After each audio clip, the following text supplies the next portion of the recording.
Well, good afternoon. My name is Robert Sumwalt, and I'm a board member with the National Transportation Safety Board.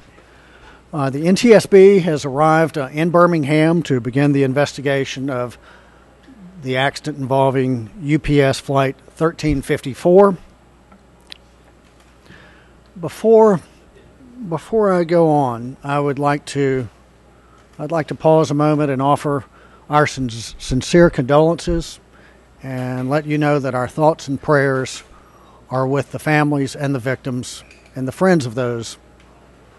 We are thinking of you, and you are in our prayers.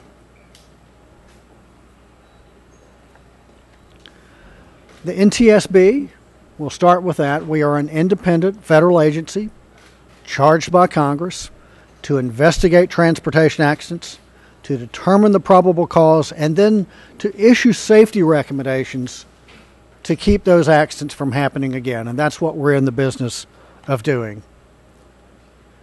As far as factual information is concerned, this was UPS Flight 1354. It was on a scheduled flight from Louisville, Kentucky to Birmingham. The aircraft is an A300-600, A300-600F, and the F stands for freighter. The registration number of the aircraft is N155UP. And as has been reported, the aircraft crashed while on approach to runway 18 here at Birmingham Shuttlesworth International Airport. The NTSB's GO team arrived here in Birmingham. We landed about 11 o'clock this morning. We had an investigator on scene actually about 9:15 this morning who drove over from Atlanta. And today what we've done is just an overall initial assessment to begin planning the next steps of our investigation. But I can tell you from the preliminary information that we've gone out and gathered from the initial ground impact, and bear in mind that there were tree strikes prior to the initial ground impact, but from the initial ground impact to the final resting point of the forward fuselage, which contains the cockpit area, that distance is about 200 yards. And then another 75 or 80 yards past that, closer to the runway, that is, there would be the part of the fuselage that contained the wings and the tail section. And that part of the aircraft, especially the over-wing portion, was extensively damaged by fire. The tail section of the aircraft is still smoldering, still smoking, and for that reason we have not been able to get in and get the black boxes, if you will, the cockpit voice recorder, the flight data recorder. But the first responders are out there continuing to put water, fire retardant, on that section of the fuselage. So we are optimistic that we will be able to get in there quickly and recover those crash recorders. The NTSB has responded to this crash with a 26-member GO team. The investigator in charge is Dr. Dan Bauer. Dr. Bauer has over 20 years of investigative experience with the NTSB. Our GO team consists of, we will break it down into several groups. And just to give you an idea of what some of those groups are, we will have a special group, a group of experts looking at the aircraft structure, power plants, survival factors, human performance, systems, operations, air traffic control, weather. We will be looking at everything that may be relevant to the causation of this accident. In addition to our investigative staff, we have members of the NTSB's Office of Transportation Disaster Assistance. They will be helping to provide support for the family members of the victims. I do want to emphasize that we are just at the very, very beginning stages of our investigation. There's a lot of work to be done, and that work will begin in earnest tomorrow morning. Throughout the next few days, we will be gathering factual information. Our goal is to find out not just what happened, but more importantly, why it happened, so that we can keep it from happening again. I want to emphasize that while we are here on scene, we are just here to collect the perishable evidence, the perishable information, which is, in my opinion, the information that goes away with the passage of time. So we will be tomorrow morning with the assistance of the FBI's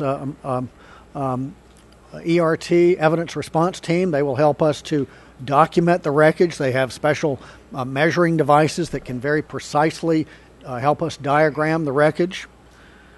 We'll be collecting records that we can analyze later. Records for the aircraft, records for the flight crew. We'll be looking at collecting weather information, the ATC tapes. Those are the types of things that have already started, but will continue in much more detail tomorrow. But we're not here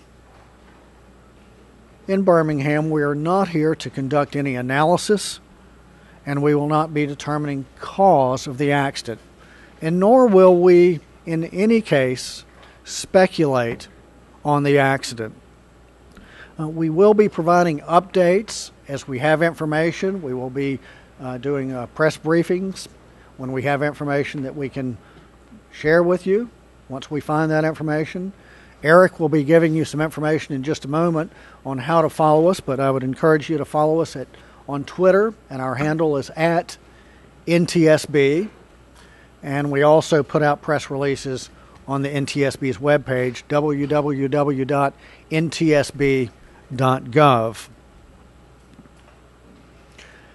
As far as a final comment, I would like to thank the first responders from the local, state, and federal authorities. They've been working, providing great cooperation throughout the day. They've been working very hard, and we certainly appreciate their hard work and their support.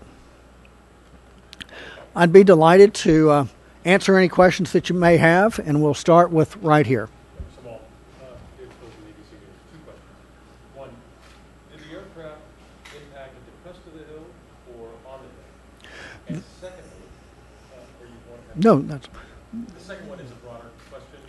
Is the board worried? This is the third incident that we've had in about a month now of aircraft having trouble with landing.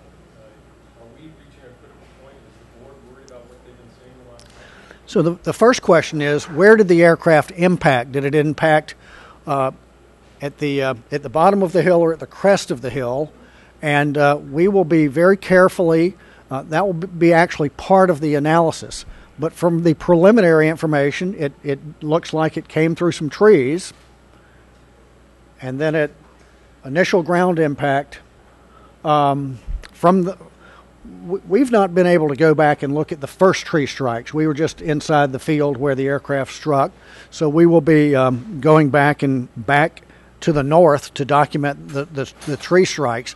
It appears that the aircraft went through some trees and then initially impacted towards the bottom of the hill where where there's evidence of fire. Then it went up the hill where it came to the top of the hill and came to its final resting point. The second question that was posed was, are we at the NTSB concerned about this accident and other accidents? And I'll answer that by saying that we are concerned about any transportation-related accident. We're here right now to focus on this accident and see what the facts and circumstances are around this accident. We will analyze those in context. But yes, we are concerned anytime there's a transportation accident. How close did this come to the subdivision? The question is, how close did this come to the subdivision? Again, we've only looked within the confines of the fence of that field. but it did come right over the top of a house just on the other side of that perimeter road to the north, and came right over that house. And if I can follow up, some people heard or found debris on the rooftops. The area, is it miles of debris found? The question is, how much does that debris field extend out to the north where the initial tree strikes were? And that will be what we will be doing. We will be going out and very carefully trying to go back through that initial impact zone and see what's there. I would say that if anybody has any debris in their yard, we would like to know about that. So do we still have the witness mailbox set up? There's a mailbox, an email address that I would encourage anybody that might have any debris from the wreckage from the aircraft in their yard or on their house or wherever. We would like to know about that, and that email address is witness@ntsb.gov. Again, witness@ntsb.gov. There's a question here. We'll do a question here and then back to here. Yes, ma'am. Do we know who the pilots were? The NTSB is not the agency that would release those. That information would come from the local medical examiner's office or from the airline itself. There's a question back here. Can you confirm that there was no distress call or any communication indicating they had problems on board? Can I confirm whether or not there was a distress call or anything like that? The initial information that we have, subject to verification, is that there was no distress call from the pilots. There's a question right here. Yes, sir. Yes, sir, please. Have you looked into the maintenance records on this A300 itself? Have we looked at the maintenance records of this aircraft? And we will. I want to emphasize that when I say we're here to collect the perishable information, that's that information that can go away with the passage of time. That might be typically witness recollection. That's something that can go away with the passage of time. We want to get out there and document the wreckage because it needs to be done quickly. But something like a maintenance records or training records, we can go and capture those at any point. We will be. We've sent somebody to Louisville, which of course is UPS, the airline's headquarters, and we've got somebody in Louisville now that will be going over the maintenance records. We'll have a group looking at the training records, those kinds of things. So the short answer is we will be looking at that, and we'll be looking at that within the next few days. But here we just want to capture the perishable information. There's a question here. Was the plane carrying any hazardous materials? And we want to check on that. So we'll be looking at what that manifest consisted of. Yes, sir. A report out of the FAA, the plane dropped about 9,000 feet in 2 minutes. Question about have we learned anything about the descent rate of the aircraft? When we get those recorders, we will be able to know fairly precisely what that aircraft was doing. There's a question right here. There was a report from a pilot that the patty lights were out. Can you say whether or not that was the case on 1-8? And if they were out, what impact would that have on the plane's ability to land? So were the precision approach, the PAPI lights, precision approach path indicator lights, were they inoperative? We will be looking at that. We'll be seeing what condition the airport facilities were in, the navigational aids. We'll be looking at all of that. So no tap out on that right after the crash. David wants to know, there was a NOTAM that went out on the PAPI right after the crash, and I don't know the answer to that. However, I will point out that the airport, that runway is closed because there's been a crash, and they may not want to keep that PAPI in service because there was a crash.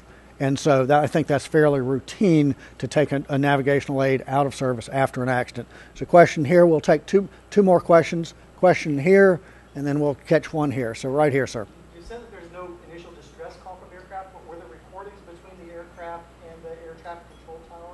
Have you heard those recordings? Did you hear anything of those? Were there recordings between the air traffic control tower and the and the pilots? And the answer to that is yes, there are, because all ATC communications are recorded, and that's one of the things that we have an air traffic control specialist that will be going and getting the blue ribbon copy of the transcript. So we will be getting that. There's a question right here. Is there a possibility that airport surveillance cameras could capture the crash? Could airport surveillance cameras have captured the crash? We'll be looking for any and all evidence along those lines. It was, of course, dark at the time of the accident. The visibility was 10 miles. There was scattered clouds at about 1,300 feet. It was dark, but we oftentimes find there are information, there are data points that we never knew were there until people come forward. So if there are surveillance cameras, but we will be asking the airport if there are. We'll be looking for any surveillance footage. So that's the end of the press briefing. We will be giving you periodic updates as we go on. Eric has some very important information concerning those. I want to thank you very much for being here and covering this very important story. Thank you. Eric? Thanks so much. The best way to follow the course of the investigation and further press updates is to follow us on Twitter, and our handle is @NTSB. We will likely have another press briefing tomorrow. Probably not at this location, another location. The easiest and best way to follow us for the most accurate information is @NTSB on Twitter. Thanks so much.